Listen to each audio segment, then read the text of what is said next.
बिस्मिल्लाहिर्रहमानिर्रहीम। मेरी आवाज़ तो बहुत कम आपको आ रही होगी। इस वक्त हम जमरात में हैं। जमरात में 3 शैतान हैं, सुगरा और वस्ती और एक अकबर। तो जो आज पहले दिन जो बड़ा शैतान है उसको कंकरी मारी जाती है। तो बहुत ही बड़ा हजूम है। ये 10 लाख लोग जो हैं वो सुबह वहाँ से चले हैं और वो उन्होंने रात वहाँ पे गुजार का मुज़दलिफ़ा में।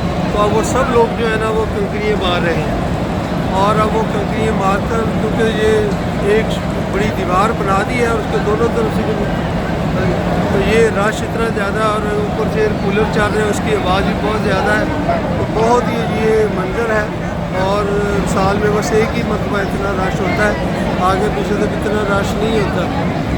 तो ये बस मतलब अल्लाह का शुक्र है कि आज हमने ये काम भी सर अंजाम दे दिया, क्योंकि इसके बाद ही कुर्बानी होती है और फिर ही वो आदमी आज अल्लाह रब्बुल इज़्ज़त हमारा हज कबूल करे, आमीन आमीन। ये जनाब हैं सुहेल साहब, ये हमारे कायद हैं। तो इन्होंने आज हमारी क़यादत की।